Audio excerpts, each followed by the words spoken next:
로마서 12장 3절부터 13절까지입니다. 한 절씩 교독하도록 하겠습니다.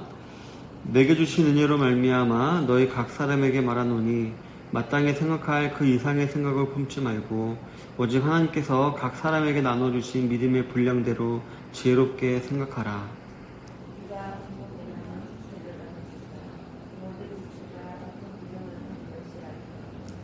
이와 같이 우리 많은 사람이 그리스도 안에서 한 몸이 되어 서로 지체가 되었느니라.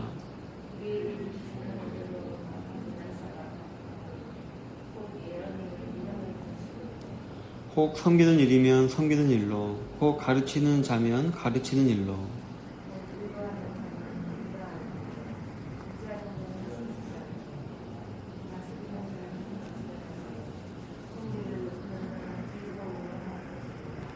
사랑에는 거짓이 없나니 악을 미워하고 선에 속하라.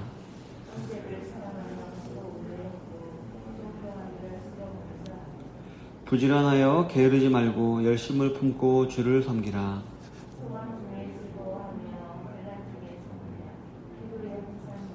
같이 읽겠습니다. 성도들의 쓸 것을 공급하며 손 대접하기를 힘쓰라. 아멘. 오늘은 본문을 중심으로 해서 교회를 섬기는 다양한 은사라는 제목으로 하나님 말씀을 나누기를 원합니다. 하나님께서는 이 땅에 교회를 세우시고 그 교회에 자신의 백성들을 불러 모아 자신의 구속 역사를 이루어 나가시기를 기뻐하셨습니다. 인간적인 생각으로는 하나님께서 직접 이 교회를 다스리시거나 혹은 천사들을 보내어서 교회를 이끌어가게 하시면 현대 교회에서 일어나고 있는 여러 문제들도 발생하지 않았을 것이고 또 권위도 있고 해서 복음 전파가 더 잘 될 것 같다는 생각이 들기도 합니다. 하지만 하나님께서는 굳이 연약하고 문제가 많은 우리 사람을 사용하고 계신 것입니다. 그리고 그것도 다양한 종류의 사람을 부르시고 각기 다양한 은사를 주시고 합력하여 이 교회를 아름답고 든든하게 세워가시기를 기뻐하신 것입니다. 하나님께서 이렇게 하시기를 기뻐하셨기 때문에 우리는 뭐라 할 수 있는 말은 없습니다.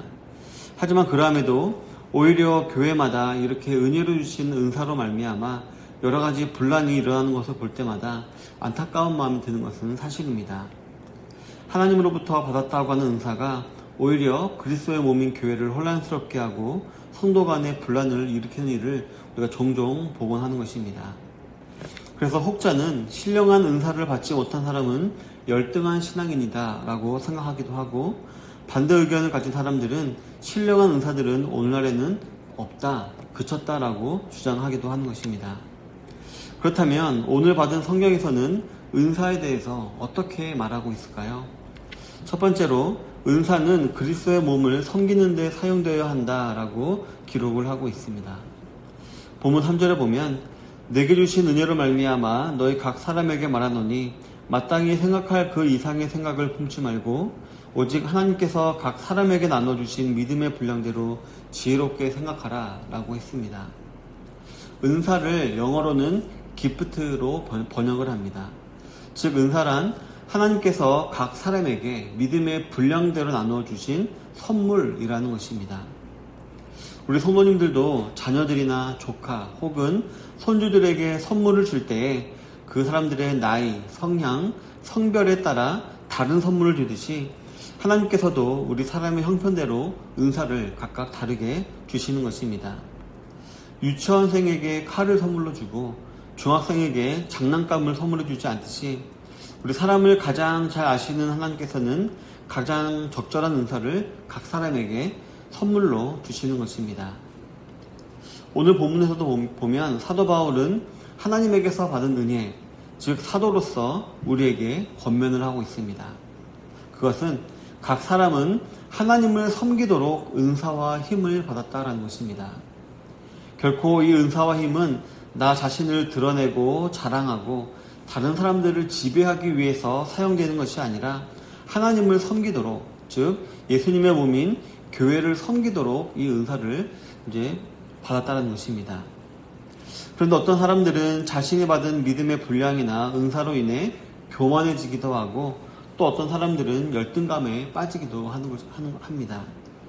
그런데 이러한 태도는 둘 다 잘못된 것입니다. 왜냐하면 방금 말씀드렸듯이 은사는 선물이기 때문입니다. 내가 어떤 것을 잘해서 받은 것이 아니기 때문에 자랑할 것도 아니고 하나님이 나의 영적인 특징에 따라 주신 것이기 때문에 열등감에 빠질 성질의 것도 아니기 때문입니다. 따라서 저 여러분들에게 필요한 것이 있다면 그저 자신이 받은 은사에 대한 건전한 자존감으로 하나님의 교회를 잘 섬긴다는 것입니다.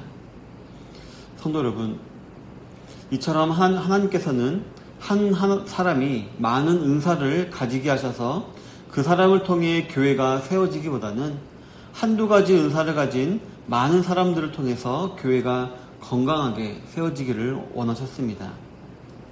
몸에 머리가 3개 달렸다거나 팔이 5개라거나 혹은 다리가 5, 6개가 달렸다면 오히려 그 모습은 흉측해 보이지 정상적으로 보이지 않는 것입니다. 따라서 머리이신 주님의 몸인 각 지체로 불러주신 하나님의 뜻에 따라 저와 여러분들은 그 은사에 따른 직분을 잘 감당해야 하고 그럴 때 그 교회는 온전하고 건강한 교회가 되는 것입니다. 성도 여러분, 혹시 자신에게 주어진 은사가 무엇인지 궁금하십니까? 그렇다면 그것은 자신이 어떤 일을 하였을 때 그 일로 말미암아 그 교회에 평안이 있는지 혹은 혼란이 있는지를 살펴보면 됩니다. 하나님께서 자신에게 주신 은사를 잘 분별하여 교회를 위해서 그 은사를 잘 사용하고 그로 인해 하나님의 몸인 교회를 건강하게 세워가시기를 힘쓰시는 모든 성도님들이 다 되시기를 바라겠습니다. 두 번째로 본문에서는 은사는 비교의 대상이 아니라 존중의 대상이다 라고 말하고 있습니다. 본문 6절부터 8절에 보면 우리에게 주신 은혜대로 받은 은사가 각각 다르니 혹 예언이면 믿음의 분수대로 혹 섬기는 일이면 섬기는 일로 혹 가르치는 자면 가르치는 일로 혹 위로하는 자면 위로하는 일로 구제하는 자는 성실함으로 다스리는 자는 부지런함으로 긍휼을 베푸는 자는 즐거움으로 할 것이니라 라고 기록을 하고 있습니다. 본문에서 바울은 교회에 하나님께서 주신 은사들 가운데 몇 가지를 소개하고 있습니다. 예언은 지금 말로 하면 설교 혹은 전도를 말합니다. 또 섬기는 일은 말 그대로 봉사이며 가르치는 일은 교사를 말합니다. 또한 위로하는 자는 직분상 권사님들을 말하는 것이고 구제하는 일은 직분상 집사님들이 맡은 일입니다. 또한 다스리는 자는 직분상 장로님들을 말하는 것이며 긍휼을 베푸는 자는 목회적 마인드를 필요로 하는 우리 순장님 정도로 볼 수 있을 것입니다. 가만히 보면 이러한 은사들은 그 사람의 성격과 많이 결부가 되어 있는 것을 우리가 볼 수가 있습니다. 외향적인 사람이 있고 내향적인 사람이 있으며 또 감성적인 사람이 있고 이성적인 사람이 있는데 가만히 보면 이러한 성격에 따라 집사로, 권사로, 장로로 또 순장으로 세워지는 것을 우리가 볼 수가 있는 것입니다. 성도 여러분, 이처럼 교회에는 참으로 다양한 성격을 가진 다양한 성도들이 있습니다. 어느 하나 똑같은 사람은 없는 것입니다. 그러나 이러한 다양함 때문에 교회에 산적한 많은 일들이 또 규모 있게 진행되곤 하는 것입니다. 그렇기 때문에 저와 여러분들은 억지로 통일성을 추구하기보다는 서로를 인정하고 협력하며 섬기는 마음가짐으로 우리는 교회를 해서 지낼 수 있어야 합니다. 그리고 그래야 하면 교회의 몸인 교회를 정상적으로 이루어 나갈 수 있을 것입니다. 세상에는 마음이 맞는 사람들끼리만 모이게 되어 있습니다. 그리고 자신들과 맞지 않고 튀는 사람이 있으면 왕따를 시키거나 그 모임에서 배제를 시키는 것이 비일비재한 것입니다. 하지만 예수님의 몸인 교회는 서로를 동력자로 믿고 용납하고 사랑하며 섬김으로 서로를 존중해야 하는 것입니다. 왜냐하면 명철이 한이 없으신 하나님께서 보내신 자들이기 때문입니다. 그리고 혹시 찬양대와 같은 직분과 같이 밖으로 드러나는 은사라고 해서 더 좋은 은사이고 또 청소와 봉사와 같이 티가 안 나는 은사라고 해서 더 나쁜 은사라고 판단하거나 비교해서는 안 됩니다. 왜냐하면 모든 은사는 다 하나님의 선물로서 동일하게 사는 것이기 때문이고, 어느 한 은사라도 교회에 없으면 그 교회는 불편해지고 불완전해지는 것이기 때문입니다. 오늘도 하루도 서로가 가진 은사를 존중하며 함께 협력하며 힘쓰며 나아가시는 모든 성도님들이 되시기를 바라겠습니다. 세 번째로 본문에서는 이 은사의 원리는 사랑이다 라고 기록을 하고 있습니다. 9절부터 11절에 보면 사랑에는 거짓이 없나니 악을 미워하고 선에 속하라. 형제를 사랑하여 서로 우애하고 존경하기를 서로 먼저 하며 부지런하여 게으르지 말고 열심을 품고 주를 섬기라 라고 했습니다. 사도 바울은 로마서 이전의 편지인 고린도 전서를 통해서도 다양한 은사의 원리는 사랑이다 라고 밝혔습니다. 사랑이 없으면 그 아무것도 아니다 라고 말했던 것이었습니다. 근데 오늘 본문 말씀에서도 보면 은사를 언급한 이후에 곧바로 사랑을 언급하고 있습니다. 이 말은 우리가 은사를 행할 때에는 시기하려는 마음이나 자랑하려는 마음 혹은 억지로 하려는 마음이 아니라 하나님께 하듯이 또 주님께 하듯이 사랑하는 마음으로 모든 것을 해야 한다라고 말하고 있는 것입니다. 그리고 그 이유가 무엇이냐 하면 사랑에는 거짓이 없기 때문이다 라고 했습니다. 여기서 거짓이란 두 마음을 품는 것을 뜻합니다. 그렇기 때문에 본문에서는 악을 미워하고 선에 속하라 라고 이렇게 단호하게 말하고 있는 것입니다. 선을 행한다 라고 하면서 악도 행한다는 것은 말은 안 해도 두 마음을 품고 있는 것을 뜻하는 것이고, 이러한 마음은 그 마음에 사랑이 없음을 뜻하는 것이기 때문입니다. 우리 사람들이 결혼을 할 때 중요시 여기는 사랑도 그 속에는 다른 사람에게 마음을 주지 않겠다라는 신뢰를 기반으로 한 사랑이듯이 사랑은 한 마음을 품는 것입니다.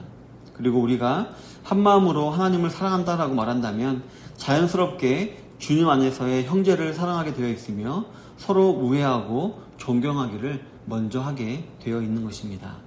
게다가 부지런하고 열심을 품고 주님을 섬기듯 또 우리 이웃을 또 우리 성도를 섬길 수 있게 되는 것입니다. 따라서 저와 여러분들로 하여금 교회를 잘 섬길 수 있도록 하나님께서 주신 선물인 은사를 우리는 절대로 사랑하는 마음으로 행할 수 있어야 하는 것입니다. 그래야만 그 은사를 통해 하나님의 역사가 나타나게 되는 것입니다. 우리는 여러 가지의 형태의 사랑이 있는 것을 우리가 알고 있습니다. 부모의 사랑, 형제의 사랑, 이성의 사랑 등등 많은 형태의 사랑이 있는데, 이 모든 사랑의 형태로부터 우리의 은사를 행하는 방법을 우리는 배울 수가 있을 것입니다. 우리가 아이들을 사랑할 때 좀 희생하며 사랑하듯이 그렇게 사랑을 하고, 또 이성을 사랑할 때는 뜨겁게 사랑하듯이 뜨겁게 사랑하고 하듯이 여러 가지 우리가 사랑의 형태에서도 우리가 어떻게 섬겨야 하는지를 배울 수가 있을 것입니다. 부디 사랑하는 마음이 유일한 동기가 되어서 각자 받은 은사를 행하며 그로 인해 주님의 몸인 교회를 굳세게 세워가기를 힘쓰시는 모든 성도님들이 다 되시기를 바라겠습니다. 우리 사랑하는 성도 여러분, 예수님께서 승천하시면서 이 땅에 남겨놓으신 교회는 우리 성도들이 이루어가는 공동체입니다. 그것도 세속적인 방법이 아니라 하나님께서 주신 은사를 통해 이루어가는 공동체입니다. 그리고 무엇보다도 그 안에는 사랑이 넘쳐야만 하는 공동체입니다. 교회를 섬기는 다양한 은사들을 서로 존중하며 협력하고 용기를 북돋워 이 말세의 때에 건강한 우리 좋은 시작 교회를 이루어 나가시는데 큰 역할을 감당해 나가시는 모든 성도님들이 다 되시기를 주님의 이름으로 축원합니다. 아멘.